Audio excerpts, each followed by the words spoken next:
Hello my dear students. कोई रोके तो रुकना नहीं, कोई रोके तो रुकना नहीं, जिंदगी में किसी के आगे झुकना नहीं। कोई रोके तो रुकना नहीं, जिंदगी के आगे किसी के सामने झुकना नहीं। नींद पूरी हो ना हो, नींद पूरी हो या ना हो, मेहनत करने से कभी रुकना नहीं, सफलता जरूर मिलेगी। अर्थात जब नींद को त्यागोगे और मेहनत करोगे तो सफलता जरूर मिलेगी। ज़्यादा समय नहीं लेंगे हम लोग, आज पढ़ेंगे क्लास 12th हिस्ट्री लेसन 10। इसका 2 वीडियो हमने दिया था। पहला वीडियो निवेशवाद और देहात का पार्ट 1 पार्ट 2 हमने दिया है, हमारे चैनल पर उपलब्ध है।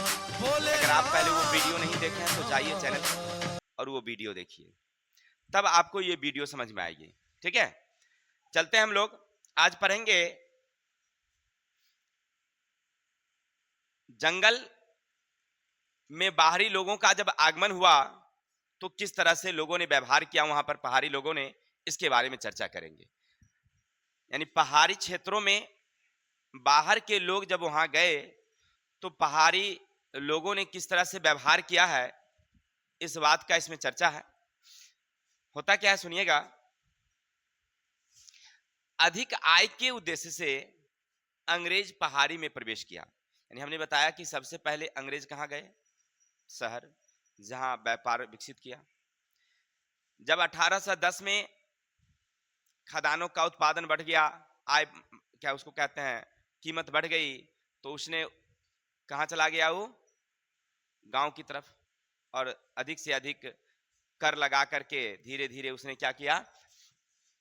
आमदनी बढ़ाने के लिए कर बढ़ा करके तेजी से आय बढ़ाया। और उससे भी उसकी पूर्ति नहीं हुई तो अब वो पहाड़ी क्षेत्र में प्रवेश किया। पहाड़ी लोग जंगली लोग थे, जंगल को काट करके और अपनी कृषि आय कर रहे थे। खेती कैसे करती थी? झूम खेती। खाते क्या थे? तो कंद फल फूल करते थे। लेकिन जब इन क्षेत्रों में जब वो प्रवेश किए तो झूम खेती पर उसने क्या कर दी? रोक लगा दी। और वो लोग करते क्या थे कि वहां की जो मिट्टी होती थी पथरीली होती थी, खेती नहीं करते थे, तो जंगल काट देते और जंगल काट करके उसमें आग लगा देते और वही जो राख होता उसी पर वो खेती करते। 2-4 वर्ष वहां पर उत्पादन होता, फिर वो क्षेत्र को छोड़कर दूसरे क्षेत्र चले जाते, इस तरह से। लेकिन ठीक उसी के दूसरे क्षेत्र में एक संथाल जाति के लोग थे। संथाल जाति के लोग जो होते थे वो काफी मेहनती परिश्रमी होते थे। पत्थर जैसी चट्टाने भूमि को भी वो क्या कर देते थे? जोत करके कृषि योग्य बनाते थे। तो अब क्या किए अंग्रेज लोग? अपनी आय को बढ़ाने के लिए इस संथाल जाति के लोगों को पहाड़ी क्षेत्रों में भेज दिए कि तुम उन क्षेत्रों में जाओ और वहां काम करो। अब आपके दिमाग में आता हो कि संथाल गया क्यों? तो संथाल के जाने का कारण क्या था सुनिएगा। कि संथाल ना भारे पर काम करता था। भारे का मतलब क्या? नौकरी। नौकरी। तो अंग्रेज क्या करता था? संथाल जाति को नौकरी पर रखती और उसको भेजती कहां? कि तुम जाओ पहाड़ी क्षेत्रों में। और पहाड़ी क्षेत्र में वो लोग जाते और खेत की जुताई करते हल से, क्योंकि जो पहाड़ी लोग थे वो हल नहीं चलाते थे, वो लोग धरती को समझते थे माँ, इसलिए वो पहाड़ी क्षेत्र वाले लोग हल नहीं चलाते, केवल कुदाल से काम चलाते थे, वही मिट्टी को खाली उलटने पुलटने के लिए। लेकिन ये लोग हल चलाते थे, तो हल की सहायता से वहां पर मिट्टी को क्या कर दिए? उपजाऊ बनाते। तो संथाल लोग कहाँ पहुंच गए? अब पहाड़ी क्षेत्रों में। जैसे आपने सुना होगा हमारे यहाँ अंग्रेजों ने एक और नीति अपनाई थी, केनाल कॉलोनी, यानी नहर बस्ती।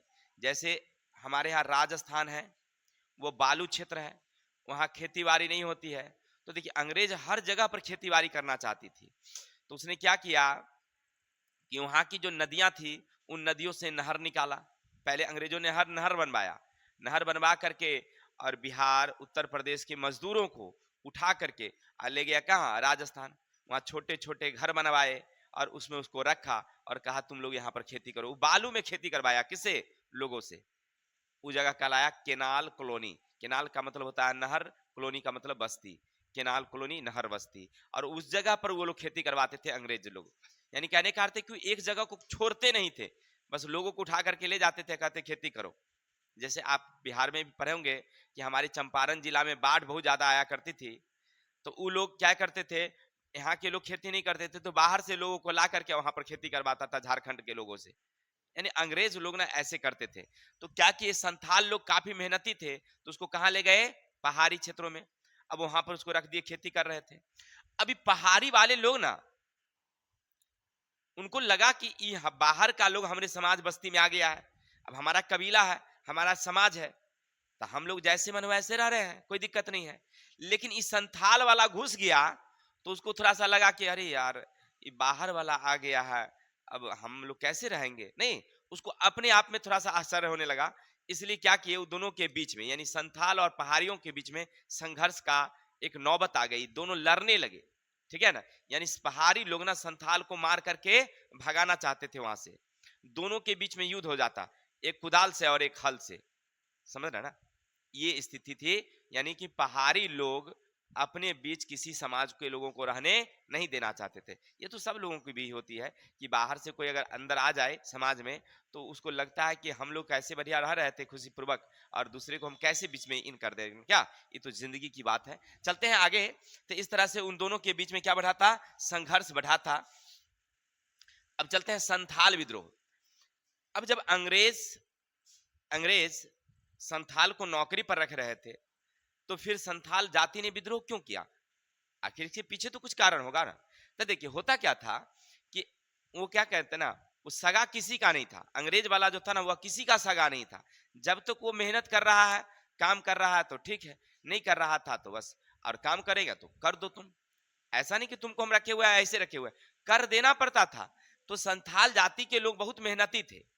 ठीक है, और उनके लिए जो पहाड़ी क्षेत्र था, जो उनका जो क्षेत्र था, जैसे अभी आपने देखा, तो इन क्षेत्रों में वो कृषि कार्य करने पर उनको जोर दिया गया कि तुम लोग खेती करो।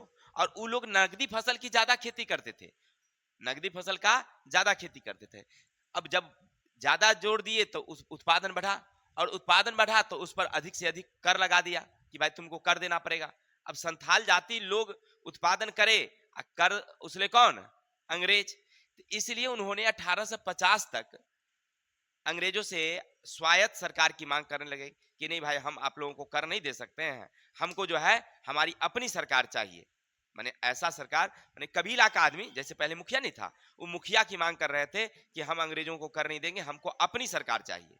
और अंग्रेज कह रहा था कि हम कर लेंगे। इसलिए संथाल और अंग्रेजों के बीच युद्ध छिड़ गया। किसके कारण, कर देने के कारण। वो कर कहता हम नहीं देंगे आपको, अंग्रेज को, और वो कह रहा था कि नहीं कर देना पड़ेगा। वो मांग रहे थे संथाल कि हमको चाहे स्वायत्त सरकार, हमारी अपनी मुखिया, हमारी अपनी सरकार होनी चाहिए। और इसी बात को लेकर के दोनों के बीच में युद्ध की संभावना हुई, और 1850 में संथाल जातियों ने विद्रोह कर दिया, पूरा एकदम अंग्रेजों को मारकर भगाने लगा। लेकिन सबसे बड़ी बात होता क्या था ना, कि अंग्रेजों के पास सेना होती थी। अब हम लोग लड़ते थे, जो संथाल जाति, वो तीर भाले हल से लड़ते थे, ये बंदूकें से लड़ते, कब तक जीत सकती थी, नहीं। और उसका जो मुखिया होता था, यानी संथाल जाति का जो विद्रोह करता नेता, उसको वह पकड़ लेता था, जैसे सिंधु थे, कान्हा थे, नहीं, ये सब लोग, तो ये प्रमुख लोगों को पकड़ लिया, उसको जेल में बंद कर देता था। जब उसको गिरोह का आदमी खत्म, गिरोह का आदमी खत्म, तो बाकी जो सदस्य होते थे मौन हो जाते थे, चुप हो जाते थे। अरे मन में तो आक्रोश था, लेकिन युद्ध नहीं करते थे। और 1855 से 56 तक युद्ध समाप्त के बाद संथाल परगना बना दिया गया। माने जो उनका बहुत बड़ा क्षेत्र था ना, उस क्षेत्रों को क्या कर दिया, छोटा कर दिया। कौन, अंग्रेज वाले। क्योंकि जब छोट हो जाएगा तो इन लोगों का मिलन जुलन नहीं होगा, तो परिणाम क्या होगा कि उनकी जो संस्था होगी, छोटी हो जाने के बाद विद्रोह की भावना खत्म हो जाएगी। यानी विद्रोह को कम करने के लिए, जैसे अंग्रेजों ने हमारे भारत में किया।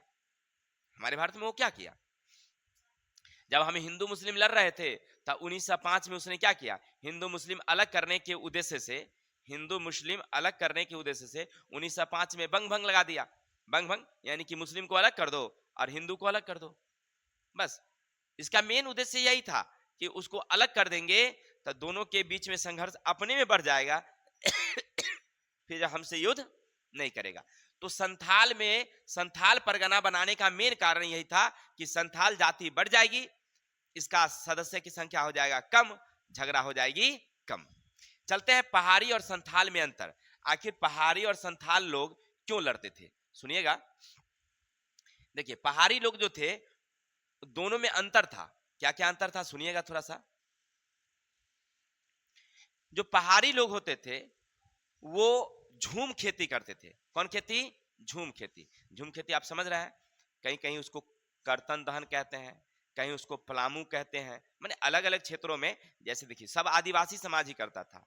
अब बिहार झारखंड के जो आदिवासी थे वो उसको अलग नाम से जानते थे।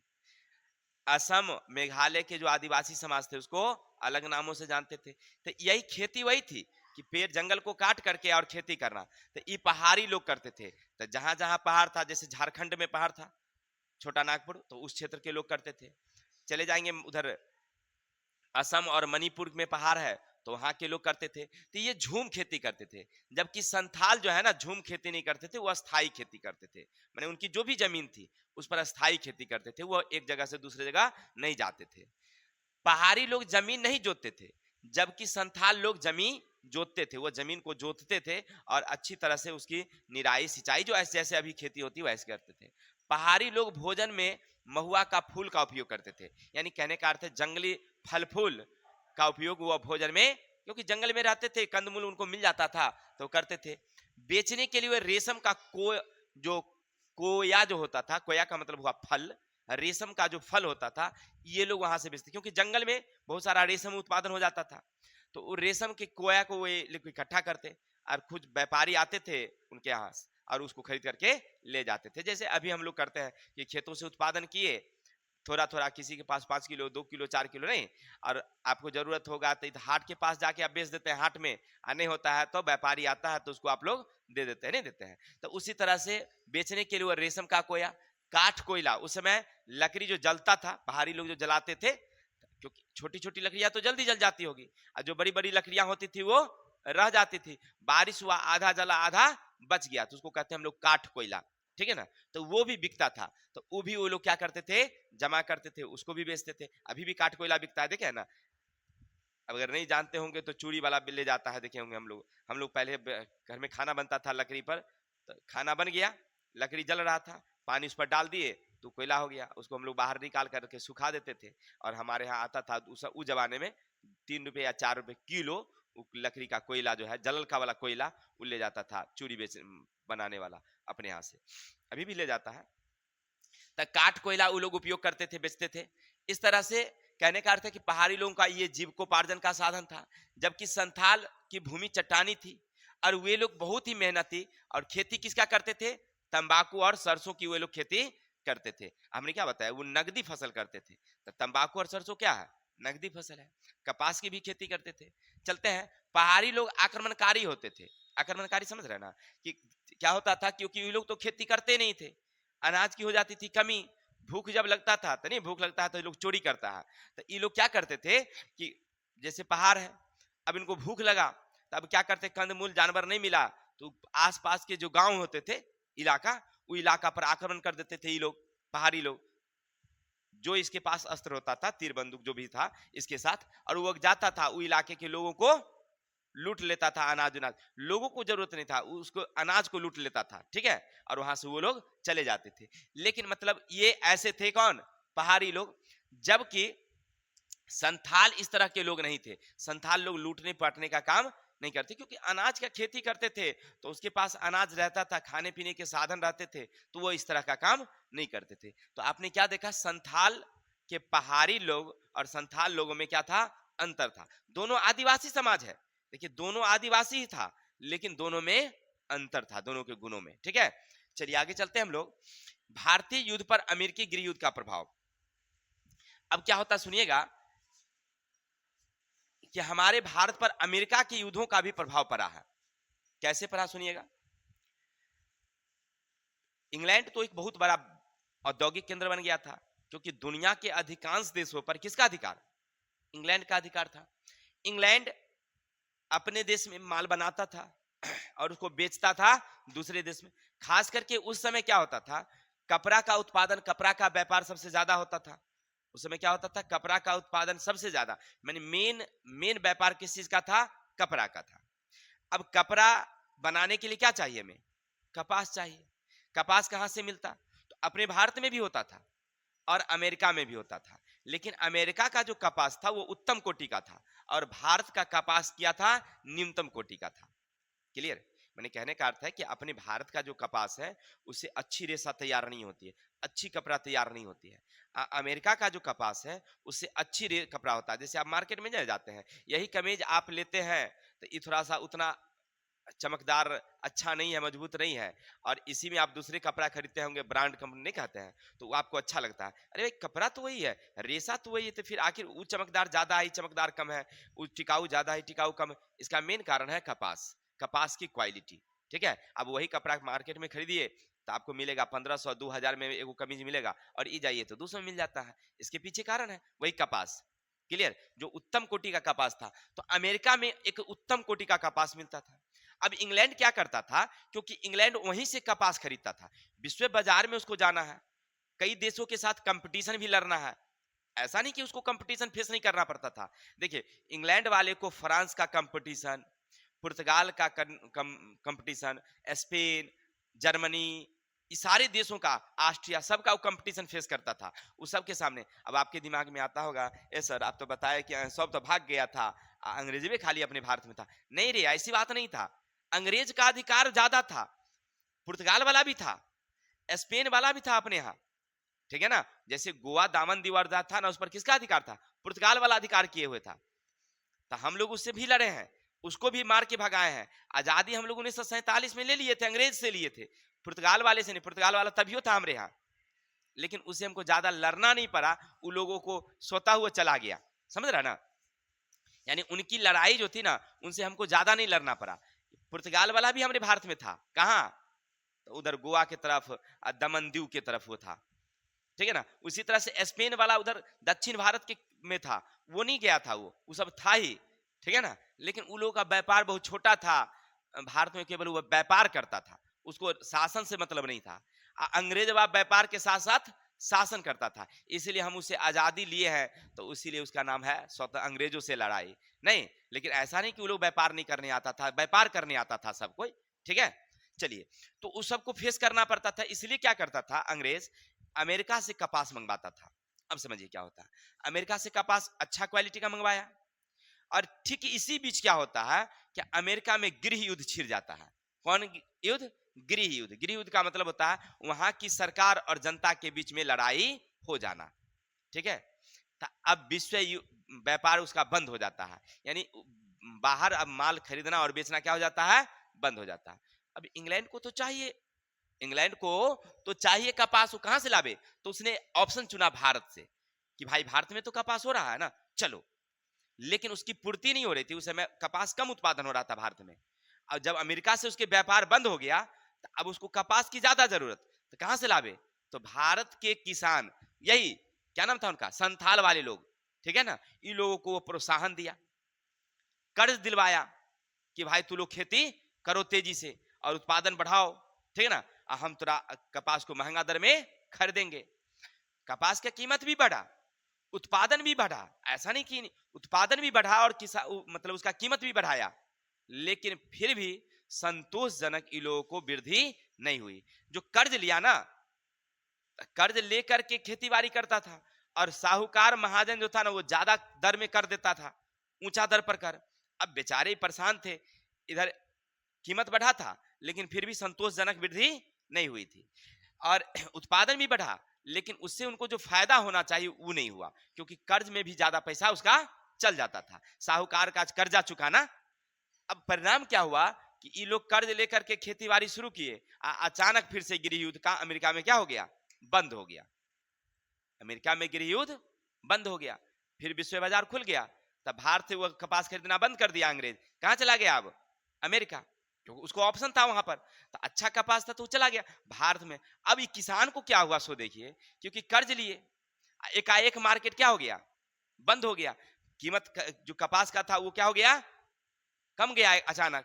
अब ऐसी स्थिति में वो बेचे तो करे क्या? घाटा लग गया।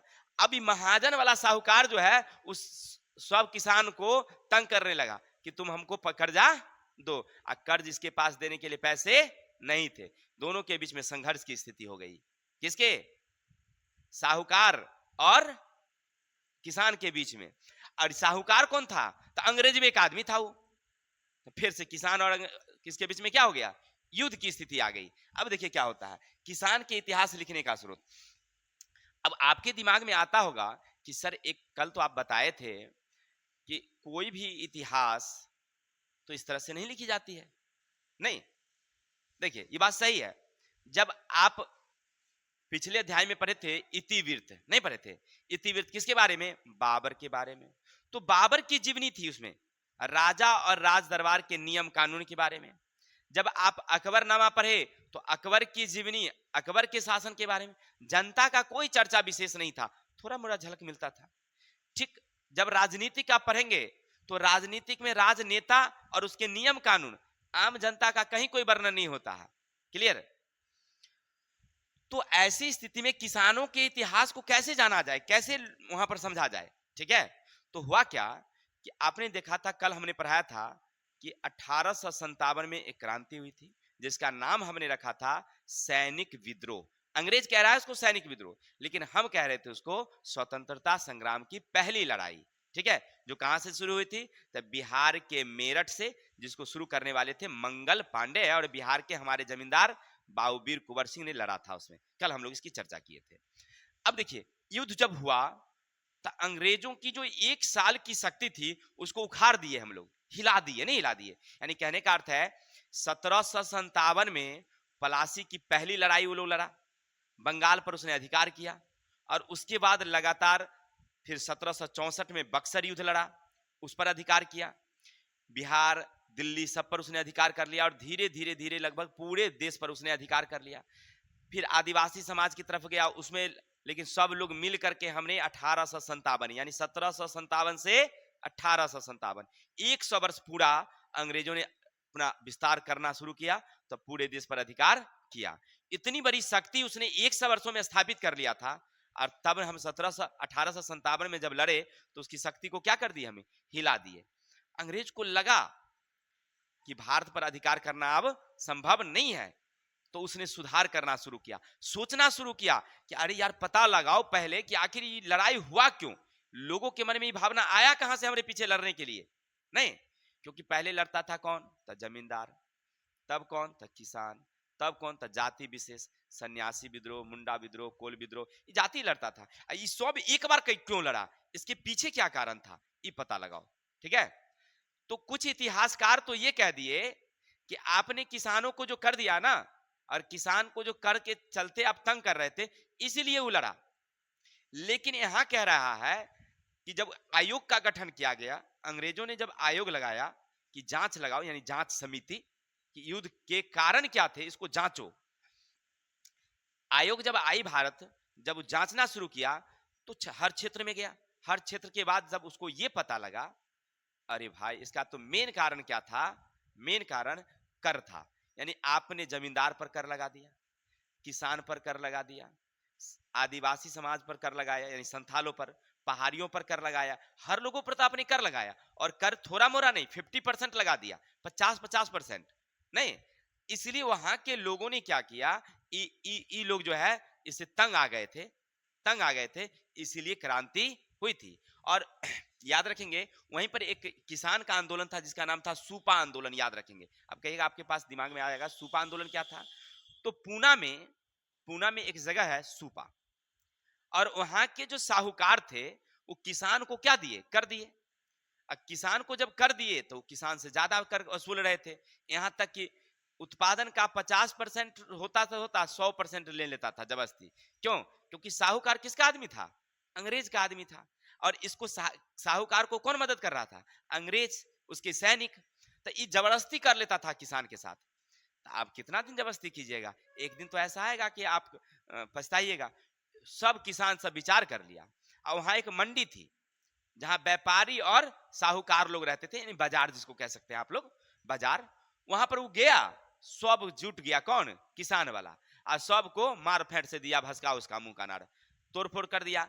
उसका व्यापारी सबका जो सामान सब था वो लूट लिया।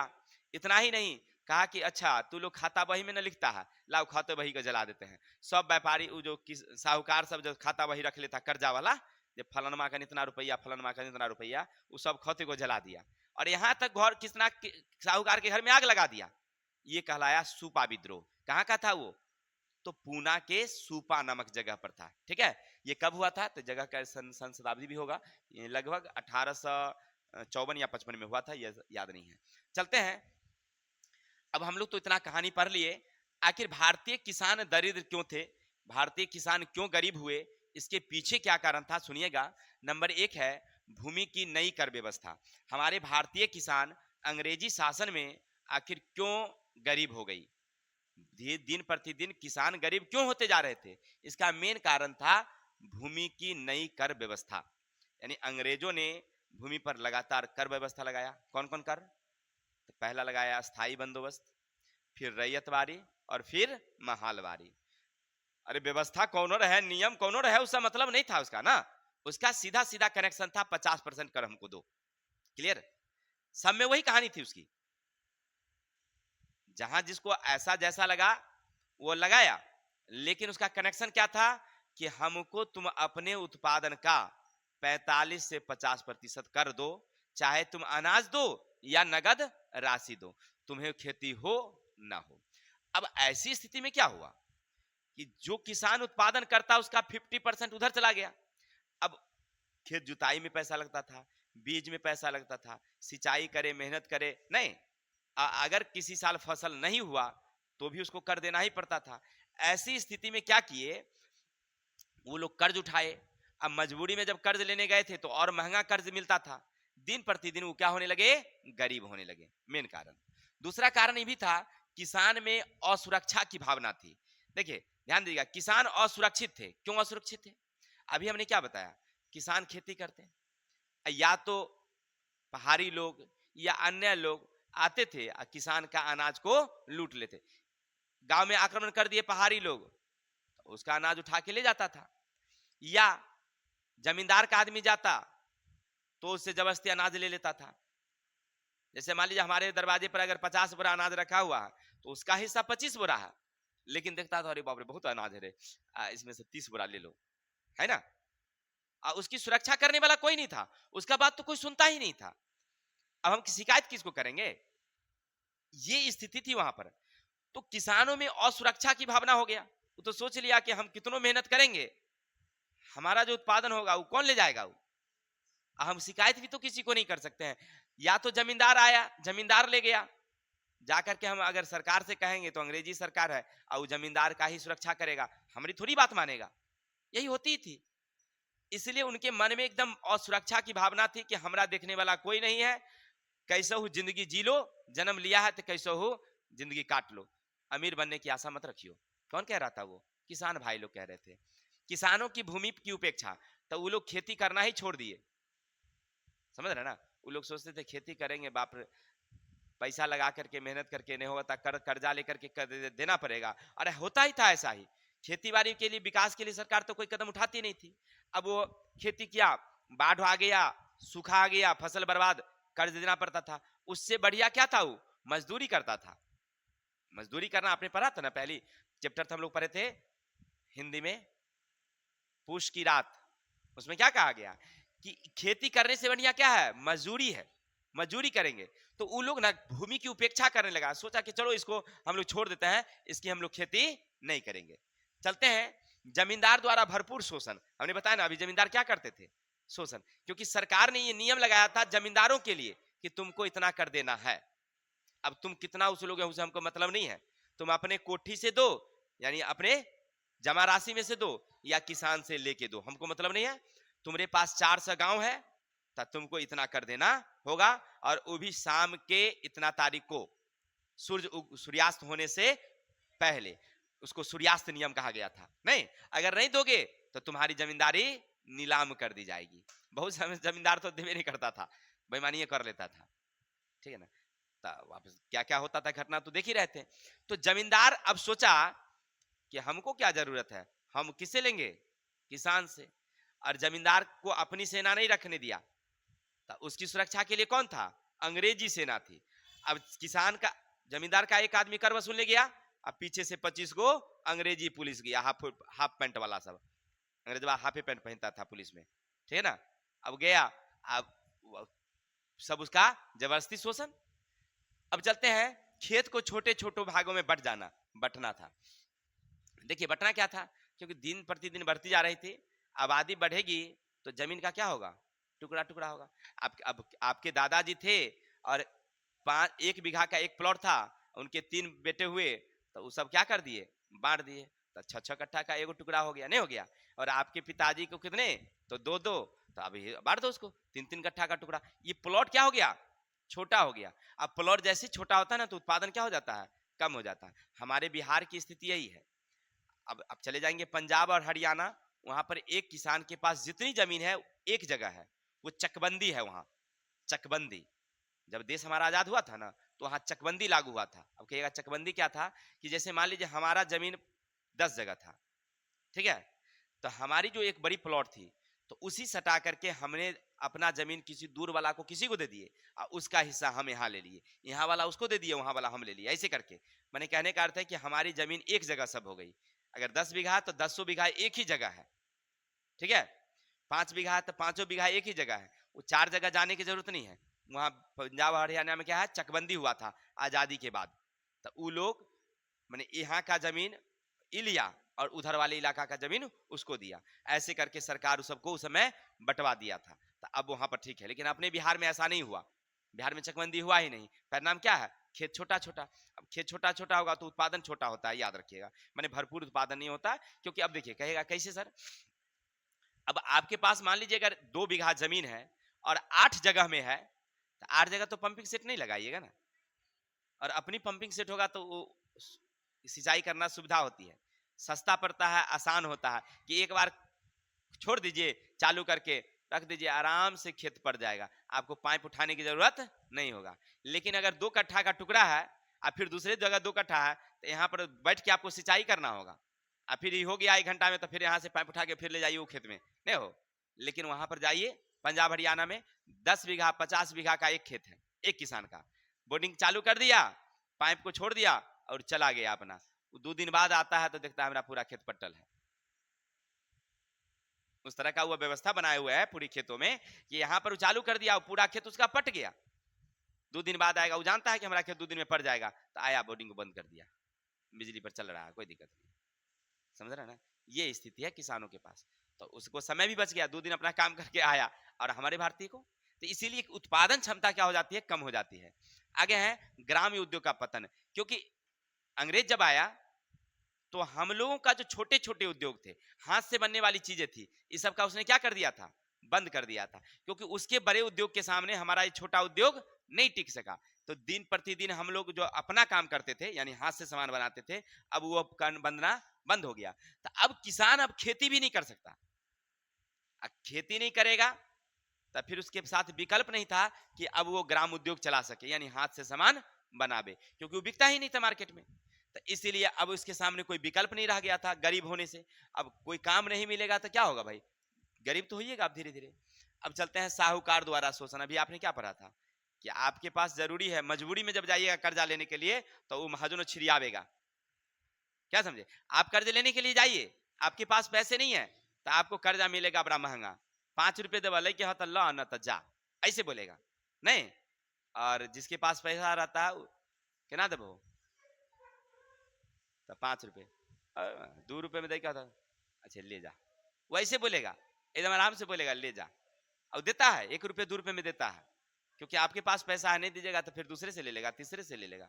नहीं, जब मजबूरी में जाइएगा तो आपको ज्यादा करके कर देता है, ऐसा होता है, हमारे यहाँ भी होता है, ठीक है ना। यानी कहने का अर्थ है कि साहूकार क्या करते थे, वो किसानों का ज्यादा शोषण करते थे, ज्यादा कर देते थे, मतलब कहने का अर्थ है ब्याज लेते थे। धीरे धीरे भारतीय किसान क्या होने लगे, दरिद्र होने लगे। क्लियर। तो आज हम लोग उपनिवेशवाद और देहात चैप्टर को हमने क्लियर कर लिया। कल हम लोग पढ़ेंगे अति लघुत्तरीय प्रश्न। अगर हमारी वीडियो आपको अच्छी लगती हो तो समझ ही रहे हैं। मिलते हैं हम लोग नेक्स्ट वीडियो के साथ। जय हिंद, जय भारत।